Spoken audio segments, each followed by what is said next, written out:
हाय दोस्तों, coeliac disease दोस्तों immune system की एक बीमारी है। और इसमें क्या होता है मैं आपको समझाने की कोशिश करता हूँ। सीलिएक डिसीज़ में ये होता है कि जब हम कुछ खाते हैं और उसके अंदर अगर ग्लूटेन नाम का प्रोटीन है, तो वो ग्लूटेन नाम के प्रोटीन के लिए हमारी बॉडी का जो इम्यून सिस्टम है वो बहुत ज़्यादा हाइपर रिस्पॉन्सिव हो जाता है, मतलब बहुत ज़्यादा रिएक्शन दे देता है। किस तरह से? जो इम्यून सिस्टम की सेल्स हैं वो हमारी जो छोटी आँत है, जिसे स्मॉल इंटेस्टाइन भी कहते हैं, उसको अंदर से डैमेज करना स्टार्ट कर देती हैं। और इस वजह से क्या होता है कि छोटी आँत के अंदर से डैमेज होने की वजह से जो भी हम खाना खा रहे होते हैं उसके अंदर जो न्यूट्रिएंट्स होते हैं वो अब छोटी आँत के ज़रिए बॉडी में एब्जॉर्ब नहीं हो पाते, जिसकी वजह से बॉडी के अंदर उन पोषक तत्वों की, उन न्यूट्रिएंट्स की कमी हो जाती है और अलग-अलग किस्म के सिम्पटम्स दिखाई पड़ते हैं। तो दोस्तों हम इस वीडियो में बात करेंगे कि सीलिएक डिसीज़ के सिम्पटम्स क्या-क्या होते हैं, किस तरह से पता लग सकता है, डायग्नोसिस बन सकती है सीलिएक डिसीज़ की, इसके दोस्तों कॉम्प्लिकेशंस क्या होते हैं, इसके रिस्क फैक्टर्स क्या होते हैं और किस तरह से इसका मैनेजमेंट किया जा सकता है।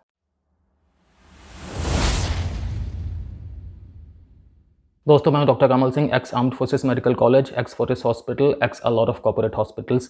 दोस्तों मुझे 20 साल से भी ज़्यादा का क्लिनिकल एक्सपीरियंस है और मैंने critical care medicine, internal medicine और इमरजेंसी मेडिसिन में दोस्तों बहुत सारा काम किया है। आज हम दोस्तों बात कर रहे हैं सीलिएक डिसीज़ के बारे में। ये इम्यून सिस्टम की बीमारी है और बच्चों में भी होती है और बड़ों में भी होती है।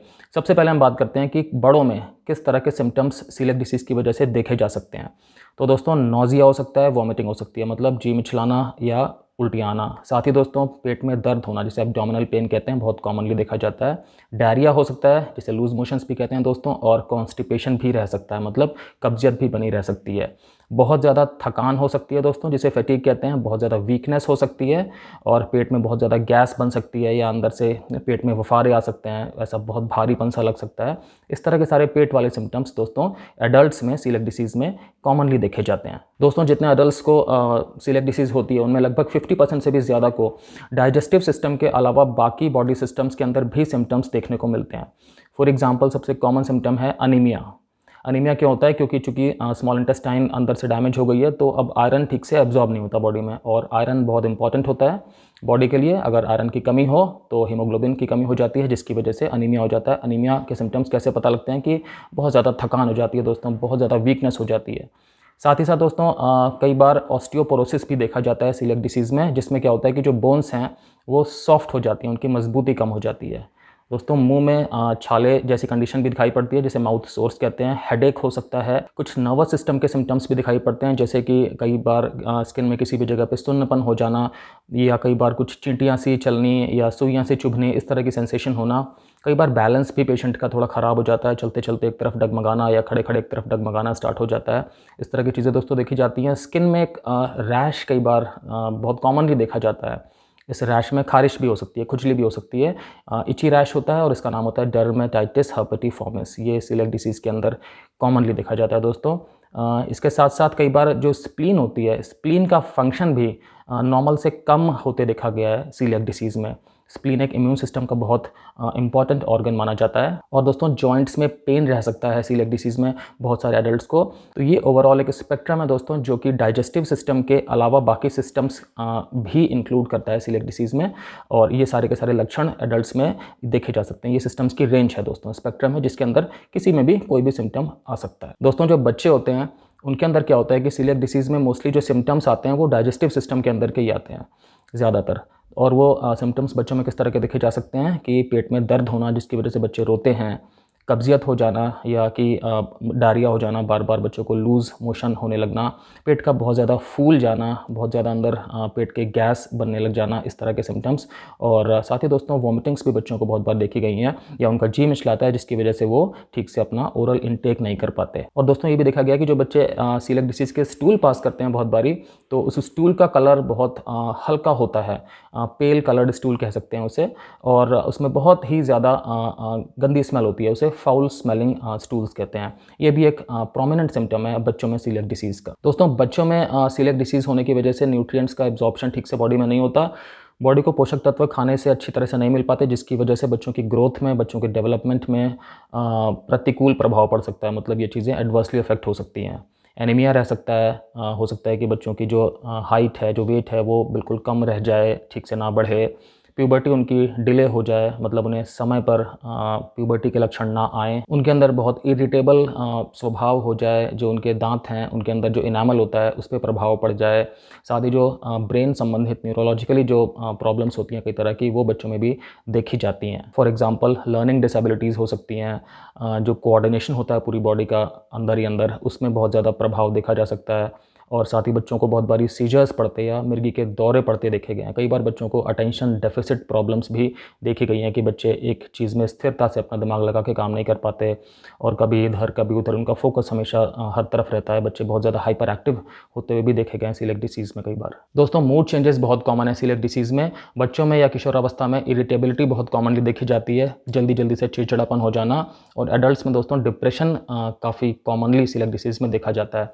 साथ साथ दोस्तों जो फीमेल्स होती हैं उनमें देखा गया है कि पीरियड्स में प्रॉब्लम्स हो सकती है, मेंस्ट्रुअल साइकिल में प्रॉब्लम्स हो सकती हैं। साथ साथ ही अगर वो प्रेग्नेंट होने की कोशिश कर रहे हैं तो उसमें भी कुछ फ़र्क पड़ सकता है, उसमें भी या तो डिले हो सकता है या कि प्रेग्नेंट होने की कोशिश उनकी बार बार नाकामयाब हो सकती है। दोस्तों मसल वेस्टिंग एक बहुत कॉमन सिम्टम है, क्योंकि शरीर को ठीक से पोषक तत्व नहीं मिलते तो मसल्स के अंदर वो पावर नहीं आ पाती, जिसकी वजह से जो मसल्स में कसाव होता है उसमें कमी आ जाती है। तो मसल्स में एक शिथिलपन आ जाता है, फ्लैक्सिड हो जाती हैं वो, जिसकी वजह से कि ठीक से कुछ सामान उठाना हो या कुछ भी यहाँ से वहाँ मूवमेंट करना हो, ये सब चीज़ें नहीं हो पाती हैं, जल्दी जल्दी से थकान हो जाती है। तो दोस्तों ये सारे के सारे सिम्टम्स जो हैं ये इसलिए हो रहे हैं क्योंकि सीलिएक डिसीज़ की वजह से बॉडी को न्यूट्रिएंट्स, पोषक तत्व ठीक से नहीं मिल पा रहे हैं, क्योंकि पोषक तत्व जो स्मॉल इंटेस्टाइन से एब्जॉर्ब होते हैं वो अब नहीं हो पा रहे हैं, क्योंकि दोस्तों स्मॉल इंटेस्टाइन की जो अंदर की सेल्स हैं वो डैमेज कर दिया इम्यून सिस्टम ने, क्योंकि इम्यून सिस्टम को ग्लूटेन नाम के प्रोटीन से प्रॉब्लम है जो हमने खाने के ज़रिए लिया है। तो इम्यून सिस्टम ग्लूटेन को टारगेट करता है, लेकिन साथ साथ में ये जो स्मॉल इंटेस्टाइन के अंदर की सेल्स हैं ये भी टारगेट हो जाती हैं। दोस्तों अगर आपको वीडियो अच्छा लग रहा हो तो आप लाइक कर दीजिएगा, और अगर आपने अभी तक नहीं किया तो चैनल को सब्सक्राइब भी कर दीजिएगा। दोस्तों आपके मन में अगर ये सवाल आ रहा है कि सीलिएक डिसीज़ क्या जेनेटिक होती है, तो मैं आपको बता दूं हाँ, सीलिएक डिसीज़ के अंदर जेनेटिक कंपोनेंट होता है, और देखा गया है कि सीलिएक डिसीज़ की बीमारी फैमिलीज़ में रन करती है।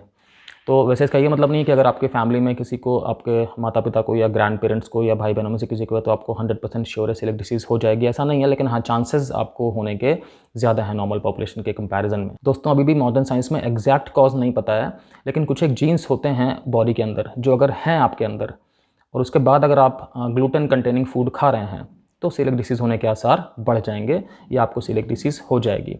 तो वो पर्टिकुलर जीन्स होते हैं जो कि स्विच ऑन या स्विच ऑफ करते हैं सीलिएक डिसीज़ स्टार्ट होने की प्रोसेस ग्लूटेन खाने के रिएक्शन में। साथ साथ दोस्तों ये भी देखा गया है कि बहुत बार सीलिएक डिसीज़ कुछ एक इवेंट्स के बाद एक्टिवेट हो जाती है बॉडी में, जैसे कि सर्जरी के बाद, या कि चाइल्ड बर्थ के बाद, या कि किसी वायरल इन्फेक्शन के बाद, या कि किसी इमोशनल स्ट्रेस के बाद। तो जो इस तरह के लाइफ इवेंट्स होते हैं कई बार उनके बाद देखा गया है कि सीलिएक डिसीज़ हो गई, उनके पहले नहीं थी, वही सब कुछ खाना खा रहे थे लेकिन कोई रिएक्शन नहीं आ रहा था, लेकिन इनमें से कोई भी इवेंट हुआ और उसके बाद से सीलिएक डिसीज़ एक्टिवेट हो गई। कई बार दोस्तों महिलाओं में प्रेगनेंसी के बाद सीलिएक डिसीज़ एक्टिवेट हो जाती है। तो प्रेगनेंसी के पहले भी वो वही सब कुछ खा रहे थे, तब सब ठीक था, लेकिन प्रेगनेंसी के बाद भी वही सब कुछ खा रहे हैं जिनमें ग्लूटेन है, जैसे गेहूँ या जौ वगैरह, लेकिन अब सिम्टम्स आना स्टार्ट हो गए सीलिएक डिसीज़ के। तो ऐसा भी होता है। साथ साथ दोस्तों सीलिएक डिसीज़ क्यों होती है इसके पीछे तो बहुत सारी चीज़ों में रिसर्च चल रही है, लेकिन जो हमारी इंटेस्टाइन के अंदर बैक्टीरिया होते हैं, जिसे माइक्रोबायोम भी कहते हैं, उनकी क्वालिटी पे भी डिपेंड करता है। जब आप एक बच्चे थे, इन्फेंट थे, मतलब जब आप की एज 1 साल से कम थी, तो उस टाइम पे किस तरह की फीडिंग आपको दी गई है, शायद उसका भी कुछ कोरिलेशन है सीलिएक डिसीज़ की भविष्य में डेवलप होने से। तो अभी भी साइंस में काफ़ी डेवलपमेंट हो रहे हैं, काफ़ी क्लिनिकल रिसर्च, क्लिनिकल ट्रायल्स चल रहे हैं ये पता करने के लिए कि ठीक से इसका कॉज मालूम पड़े, ताकि उसी तरह से डेफिनेटिव ट्रीटमेंट ऑप्शंस बने इसके। दोस्तों हम सीलिएक डिसीज़ से होने वाले सारे कॉम्प्लिकेशंस की बात करते हैं, तो मेल न्यूट्रिशन होना सबसे मेन कॉम्प्लिकेशन है। मेल न्यूट्रिशन में क्या होता है कि बॉडी ठीक से पोषक तत्वों को एब्जॉर्ब नहीं कर पा रही, जिसकी वजह से एनीमिया हो जाता है, वेट लॉस हो जाता है, ग्रोथ अफेक्ट हो जाती है, तो हाइट कम रह सकती है, ओवरऑल जो स्केलेटल डेवलपमेंट है, मतलब जो बोन्स का डेवलपमेंट है वो प्रभावित हो सकता है।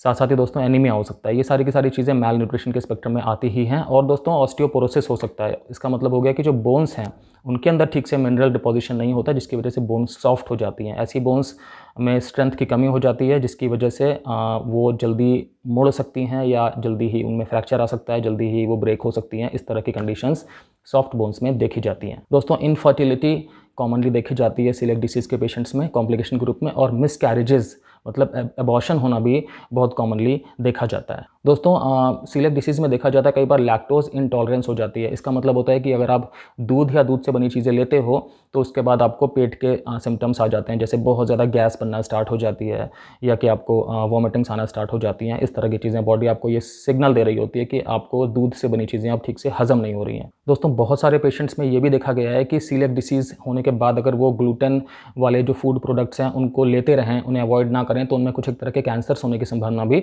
लॉन्ग टर्म में बढ़ जाती है, जैसे इंटेस्टाइन के कैंसर्स या ईसोफेगस के कैंसर्स। ईसोफेगस हो गया जो हमारी खाने की नली होती है, जो हमारे माउथ को हमारे स्टमक से जोड़ती है, और इंटेस्टाइन का मतलब हो गया आपकी बड़ी और छोटी आंत। दोस्तों कई सारे पेशेंट्स में देखा जाता है कि सीलियक डिसीज़ होने की वजह से जो लीवर है उसमें फ़र्क पड़ जाता है, मतलब लीवर के अंदर जो इंजरी होने की वजह से कुछ एक एंजाइम्स होते हैं वो बढ़ जाते हैं। साथ साथ दोस्तों क्रोनिक लिवर डिसीज़ टाइप की कंडीशन भी पैदा हो सकती है, तो लीवर की हेल्थ भी अफेक्ट होती देखी गई है सीलियक डिसीज़ की वजह से। दोस्तों एक कंडीशन होती है कोलेजनस स्प्रू नाम से, ये भी एक कॉम्प्लिकेशन है सीलियक डिसीज़ का। इसमें क्या होता है कि जो स्मॉल इंटेस्टाइन है उसके जो अंदर की वॉल है उसमें कोलेजन का डिपोजिशन हो जाता है। अब जिसकी वजह से ये जो है स्मॉल इंटेस्टाइन अंदर से ये बहुत ज़्यादा फर्म हो जाती है और अब ये पोषक तत्वों को एब्जॉर्ब नहीं कर पाती। दोस्तों सीलियक डिसीज़ की वजह से जो स्मॉल इंटेस्टाइन है उसके अंदर अल्सर्स बन सकते हैं और साथ साथ दोस्तों स्कार फॉर्मेशन भी हो सकता है। तो ये चीज़ क्या मैं आपको समझाता हूँ। इम्यून सिस्टम की सेल्स एक्चुअली जो स्मॉल इंटेस्टाइन की वॉल को अंदर से डैमेज करती हैं, तो कई बार वो डैमेज ज़्यादा होता है जिसकी वजह से पूरा पूरा अल्सर ही बन जाता है, और अल्सर बनने की वजह से कई बार ये जो स्मॉल इंटेस्टाइन की वॉल है ये बर्स्ट भी कर सकती है। ये तो पहली चीज़ हो गई। दूसरी चीज़ ये है कि दोस्तों जो अंदर घाव हो रहे होते हैं तो कई बार उन घाव में हीलिंग स्टार्ट होती है जिसकी वजह से वहाँ पर एक टिश्यू बन जाता है, एक स्कार बन जाता है। और स्कार बनने की वजह से क्या होता है कि अब अंदर से थोड़ा-सा एक ऑब्स्ट्रक्शन टाइप कंडीशन पैदा हो गई कि जो नली होती है स्मॉल इंटेस्टाइन की, उसका जो अंदर का रास्ता है वो अब स्मूथ नहीं रह गया, उसमें बीच में एक ऑब्स्ट्रक्शन वाली कंडीशन आ गई। दोस्तों सीलियक डिसीज़ की वजह से कई बार नर्वस सिस्टम के कॉम्प्लिकेशंस भी देखे जाते हैं, जैसे कि सीजर्स हो जाना, मतलब फिट्स पड़ने की प्रॉब्लम स्टार्ट हो जाना, या पेरिफेरल न्यूरोपैथी हो जाना। पेरिफेरल न्यूरोपैथी होती है नसों की दिक्कत होती है जिसमें कि हमारे शरीर के किसी भी हिस्से में ऐसा हो सकता है कि आपको सुन्नपन हो जाए या सुइयाँ चुभने वाली सेंसेशन हो, या ऐसा लगे कि चींटियाँ चल रही हैं, कुछ इस तरह की सेंसेशन हो। इसमें नसें ठीक से काम नहीं कर रही होती हैं। और दोस्तों सीलियक डिसीज़ में एक बहुत इंपॉर्टेंट कॉम्प्लिकेशन ये होता है कि जो हमारा इम्यून सिस्टम है, चूँकि वो लगातार ओवर एक्टिव है सीलियक डिसीज़ की वजह से, तो अब इसलिए जो रियलिटी में बॉडी को जब इम्यून सिस्टम के काम करने की ज़रूरत होती है तो वहाँ पर इम्यून सेल्स पहुँच ही नहीं पाती हैं, या उतना काम करने के लिए उनके अंदर एनर्जी ही नहीं बचती है। तो इसका मतलब होता है कि हमारा इम्यून सिस्टम एक्चुअली कॉम्प्रोमाइज़ हो गया है, मतलब हमारा इम्यून सिस्टम वीक हो गया है, एक ऐसी कंडीशन पैदा हो जाती है। इसकी वजह से क्या होता है कि हमें जल्दी जल्दी इम्यून सिस्टम की बीमारियाँ होने स्टार्ट हो जाती हैं, या हमारी बॉडी में कई बार कुछ ऑटो इम्यून बीमारियाँ भी डेवलप होना स्टार्ट हो जाती हैं। दोस्तों ऑटो इम्यून बीमारियाँ क्या होती हैं, जिसमें जो इम्यून सेल्स हैं वो हमारी बॉडी को ही बाय मिस्टेक टारगेट करना स्टार्ट कर देती हैं, बॉडी के अंदर के ऑर्गन्स को ही। तो ऑटो इम्यून डिसीजेज़ भी होना कॉमनली देखा जाता है। दोस्तों सीलियक डिसीज़ की डायग्नोसिस की बात करते हैं, तो वैसे पेशेंट की पूरी हिस्ट्री ली जाती है, उसका पूरा का पूरा एग्जामिनेशन किया जाता है, फिर एक मन में बन रहा होता है कि शायद पेशेंट को सीलियक डिसीज़ हो सकती है। अब इसके बाद ब्लड टेस्ट की नौबत आती है, तो इसमें हम सीरोलॉजी के ब्लड टेस्ट करते हैं जिसमें कुछ एंटीबॉडीज़ का लेवल मेजर किया जाता है।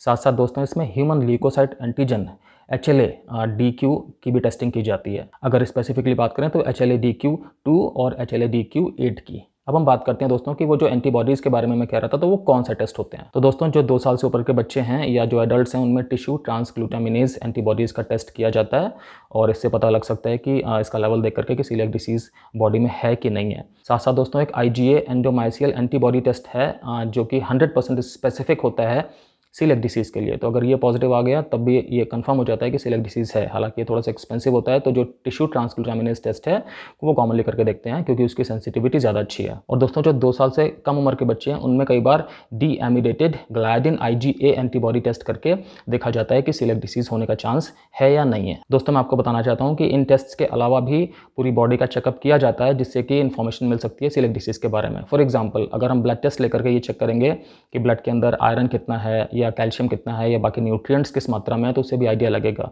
कि क्या बॉडी में इन चीज़ों की डेफिशिएंसी हो रही है, क्योंकि सीलियक डिसीज़ में इन चीज़ों की डेफिशिएंसी होने के आसार काफ़ी ज़्यादा होते हैं। दोस्तों ये भी बहुत इंपॉर्टेंट है कि कोई भी टेस्ट तभी करना चाहिए जब आप नॉर्मल खाना पीना खा रहे हैं। ऐसा नहीं करना है कि आपने ग्लूटेन वाला सब कुछ खाना बंद कर दिया है और उसके बाद आप टेस्ट करवा रहे हैं। इसमें हो सकता है कि आपकी रिपोर्ट गलत आ जाए। तो आपको टेस्ट तभी कराने हैं जबकि आप नॉर्मल खाना पीना खा रहे हैं जिनसे आपको रिएक्शन हो रही हैं। राइट। साथ साथ दोस्तों एक एंडोस्कोपी नाम का टेस्ट होता है जिसे हम कहते हैं अपर जीआई एंडोस्कोपी। इसमें क्या होता है कि जो हमारा जो अपर डाइजेस्टिव ट्रैक्ट है उसे एक नली डाल करके मुंह में पूरा का पूरा देखा जाता है। तो उसमें ये दिखाई पड़ता है कि जो स्मॉल इंटेस्टाइन है वो अंदर से डैमेज हुई है। ठीक है फ्रेंड्स। और साथ साथ एक टेस्ट होता है कैप्सूल एंडोस्कोपी। उसमें क्या करते हैं कि एक छोटा सा कैप्सूल मुंह में डाला जाता है, उस कैप्सूल के अंदर ही कैमरा अटैच होता है।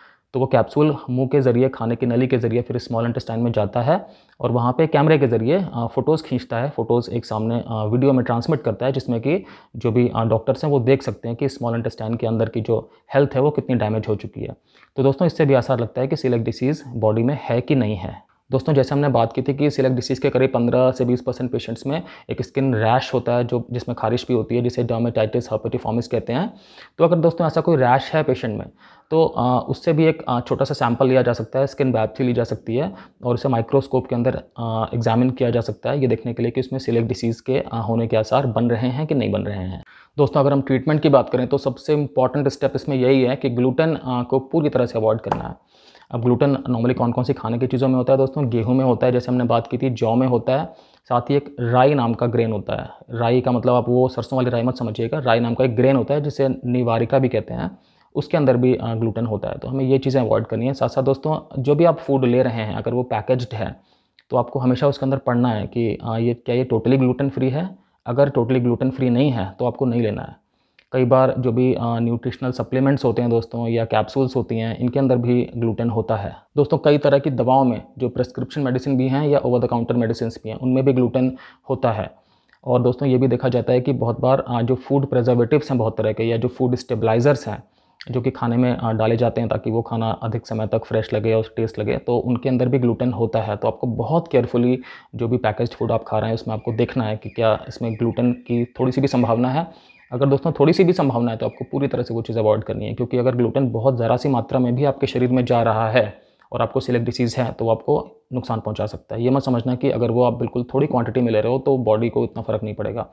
कई बार थोड़ी क्वांटिटी से भी बहुत ज़्यादा डैमेज होते देखा गया है सीलिएक डिसीज़ के पेशेंट्स में। दोस्तों और तो और लिपस्टिक में भी ग्लूटेन होता है, कई सारी कंपनीज़ की, टूथपेस्ट में ग्लूटेन होता है, कई सारी तरह की जो ग्लूज़ होती हैं एनवलप में चिपकाने वाली उनमें भी ग्लूटेन होता है। तो आपको बहुत ज़्यादा विजिलेंट रहना है, बहुत ज़्यादा कॉशियस रहना है, ये चेक करते रहना है कि कोई भी चीज़ जो आपके मुँह में जा रही है उसमें बाई चांस भी ग्लूटेन तो नहीं है। दोस्तों न्यूट्रिशनल डेफिशिएंसीज़ कई तरह की हो सकती हैं, तो आपका एग्जामिन पूरा हो जाएगा, उसके बाद डॉक्टर्स ये डिसाइड करते हैं कि आपको कुछ एक सप्लीमेंट्स देने हैं कि नहीं देने हैं। दोस्तों कॉमनली जो सप्लीमेंट्स दिए जाते हैं वो हो गए जैसे कि जिंक या जैसे कि आयरन या जैसे कि folate, copper, vitamin B12, vitamin D, vitamin K, इस तरह की चीज़ें। तो अगर आपकी बॉडी में इनमें से किसी की भी कमी है सीलिएक डिसीज़ की वजह से तो डॉक्टर्स आपको कुछ एक टाइम पीरियड के लिए कुछ एक पर्टिकुलर डोज में ये प्रेस्क्राइब करेंगे, फिर आपका चेक करा के देखेंगे। जब ये वापस इनका लेवल ठीक हो गया तो फिर इसको बंद कर देंगे या एक कम डोज में रखेंगे मेंटेनेंस के हिसाब से। दोस्तों कुछ एक केसेस में क्या होता है कि जो स्मॉल इंटेस्टाइन है उसमें बड़ा ह्यूज डैमेज हो गया होता है इम्यून सिस्टम की ओवर एक्टिविटी की वजह से। तो उस ह्यूज डैमेज की वजह से दोस्तों काफ़ी सारे घाव होते हैं अंदर या अल्सर्स होते हैं, तो डॉक्टर्स को ध्यान रखना पड़ता है कि स्मॉल इंटेस्टाइन को भी हील करना है। ऐसे में दोस्तों कई बार डॉक्टर्स को स्टेरॉइड्स मेडिसिन जो हैं वो देनी होती हैं क्योंकि वो बहुत इफेक्टिव काम करती हैं ऐसे में। साथ साथ दोस्तों कई बार डॉक्टर्स को कुछ और मेडिसिन भी देनी पड़ती हैं जैसे कि इम्यून सिस्टम को मॉडिफाई करने वाली मेडिसिन, फॉर एग्जाम्पल एजाथायोप्रिन या ब्यूटसोनाइड, इस तरह की चीज़ें भी डॉक्टर्स को कई बार देनी पड़ती हैं ताकि स्मॉल इंटेस्टाइन अंदर से थोड़ी हील अप रह सके। दोस्तों कई बार सवाल आता है मन में कि कितने टाइम तक के लिए अगर हम ग्लूटेन वाला खाना पूरी तरह से अवॉइड कर देंगे तो सिम्टम्स ठीक हो जाते हैं या बीमारी ठीक हो जाती है। तो दोस्तों बीमारी ठीक हो जाती है ये तो कहना मुश्किल है, मतलब ये तो नहीं कहा जा सकता क्योंकि पूरी तरह से क्योर तो सीलिएक डिसीज़ की नहीं है, लेकिन हाँ सिम्टम्स कंट्रोल में रह सकते हैं। बच्चों में देखा गया है कि अगर ग्लूटेन पूरी तरह से अवॉइड कर दें तो 3 से 6 महीने के टाइम पे सिम्टम्स काफ़ी हद तक कंट्रोल में आ जाते हैं और एडल्ट्स में या बड़ों में कई बार साल भी लग जाते हैं इस कंडीशन को अचीव करने में। दोस्तों जिन लोगों में सीलिएक डिसीज़ की वजह से स्किन पे रैश हो जाता है जिसमें कि बहुत इचिंग भी होती है, डर्मेटाइटिस हर्पेटिफॉर्मिस इसका नाम था, तो ऐसे पेशेंट्स को दोस्तों डैप्सोन नाम की मेडिसिन भी दी जाती है, डॉक्टर्स देते हैं और वो डैप्सोन के कई बार साइड इफेक्ट्स भी होते हैं तो बीच बीच में ब्लड टेस्ट करके चेक करते रहना पड़ता है। दोस्तों अगर सीलिएक डिसीज़ हो गई है तो आपको गेहूं और जौ का तो पूरा परहेज है, लेकिन आपको घबराने की बात नहीं क्योंकि बहुत सारे ऑप्शंस होते हैं हमारे पास ग्रेन्स के जो आप बेहिचक खा सकते हैं। फॉर एग्जाम्पल आप चावल खा सकते हैं, राइस का कोई परहेज नहीं है इसमें। साथ साथ आप राजगिरा या रामदाना भी खा सकते हैं, आप कुट्टू काटा इस्तेमाल कर सकते हैं, आप रागी इस्तेमाल कर सकते हैं, बहुत सारे ऑप्शन है दोस्तों। सोया इस्तेमाल कर सकते हैं, मक्का इस्तेमाल कर सकते हैं, क्विनोआ इस्तेमाल कर सकते हैं, आप साबूदाना यूज़ कर सकते हैं, और जैसे जो स्यामक का चावल होता है जो कई बार लोग व्रत में यूज़ करते हैं फास्ट में, वो भी आप रेगुलरली खा सकते हैं। दोस्तों ज्वार खा सकते हैं, बाजरा खा सकते हैं। ज्वार बाजरे की रोटियां तो इंडिया में कितने टाइम से खाई जाती हैं, और पहले तो बहुत पॉपुलर होती थी। गेहूँ तो काफ़ी बाद में स्टार्ट हुआ है। तो ज्वार बाजरा बहुत अच्छी चीज़ें हैं, इनसे कोई सीलिएक डिसीज़ का कुछ लेना देना नहीं है, आप बड़े आराम से इनको खा सकते हैं। साथ साथ दोस्तों, जब मैं गेहूँ को अवॉइड करने के लिए कह रहा हूँ तो आपको ये भी ध्यान रखना है कि ना सिर्फ गेहूँ का आटा, बल्कि आपको सूजी भी अवॉइड करनी है, जिसे रवा भी कहते हैं, और आपको मैदा भी अवॉइड करना है, क्योंकि ये दोनों की दोनों चीज़ें गेहूँ से ही बनती हैं। तो ये आपको ध्यान में रखना है। दोस्तों कुछ एक तरीके की सीलिएक डिसीज़ ऐसी भी हो सकती है जिसे रिफ्रैक्टरी सीलिएक डिसीज़ कहते हैं। उसमें क्या होता है कि ग्लूटेन आप पूरी तरह से अवॉइड भी कर रहे हैं, लेकिन उसके बावजूद आपकी स्मॉल इंटेस्टाइन में जो डैमेजेस हैं वो हो रहे हैं या वो हील नहीं हो पा रहे हैं। दोस्तों ये बहुत रेयर होता है, बट ये होता है। तो इस तरह के केसेस में क्या करते हैं डॉक्टर्स कि आपको स्पेशलाइज्ड सेंटर में रखते हैं, और वहाँ पर आपका बहुत डिटेल में जो है वो छानबीन होती है कि क्या कारण है, और उसके हिसाब से जो भी चीज़ें आती हैं पॉजिटिव, आपका इलाज किया जाता है। दोस्तों हम बात कर लेते हैं कि सीलिएक डिसीज़ के रिस्क फैक्टर्स क्या क्या हैं। तो अगर किसी फैमिली मेम्बर को सीलिएक डिसीज़ है, या किसी फैमिली मेम्बर को डर्मेटाइटिस हर्पेटिफॉर्मिस है, जो स्किन रैश मैंने बताया, तो आपको चांसेस बढ़ जाते हैं सीलिएक डिसीज़ होने के। अगर आपको टाइप 1 डायबिटीज़ है तब भी चांसेस बढ़ जाएंगे। अगर टर्नर सिंड्रोम है तब भी चांसेस बढ़ जाएंगे। अगर डाउन सिंड्रोम है तब भी चांसेस दोस्तों इंक्रीज़ हो जाएंगे। दोस्तों अगर एडिसन्स डिसीज़ है तब भी चांसेस इंक्रीज़ हो जाते हैं सीलिएक डिसीज़ होने के। और अगर ऑटो इम्यून थायरॉयड डिसीज़ है दोस्तों, तब भी चांसेस बढ़ जाते हैं कि सीलिएक डिसीज़ हो सकती है। और दोस्तों एक कंडीशन होती है माइक्रोस्कोपिक कोलाइटिस, ये आंतों की बीमारी होती है जो इम्यून सिस्टम से जुड़ी हुई होती है। तो अगर इसकी भी हिस्ट्री है तब भी चांसेस इंक्रीज़ हो जाएंगे कि आपको सीलिएक डिसीज़ हो सकती है। दोस्तों मेन चीज़ इसमें यही है कि आपको अपनी डाइट से ग्लूटेन हटा देना है डॉक्टर के प्रेस्क्रिप्शन के हिसाब से। इससे क्या होगा कि फिर इम्यून सिस्टम आपके इंटेस्टाइन को डैमेज कम करेगा, धीरे धीरे नहीं करेगा, जिसकी वजह से कि अंदर जो हीलिंग है वो स्टार्ट हो जाएगी, जिसकी वजह से आप अच्छा फील करना स्टार्ट कर देंगे। आपके अंदर न्यूट्रिशंस का, पोषक तत्वों का एब्जॉर्प्शन दोबारा स्टार्ट हो जाएगा।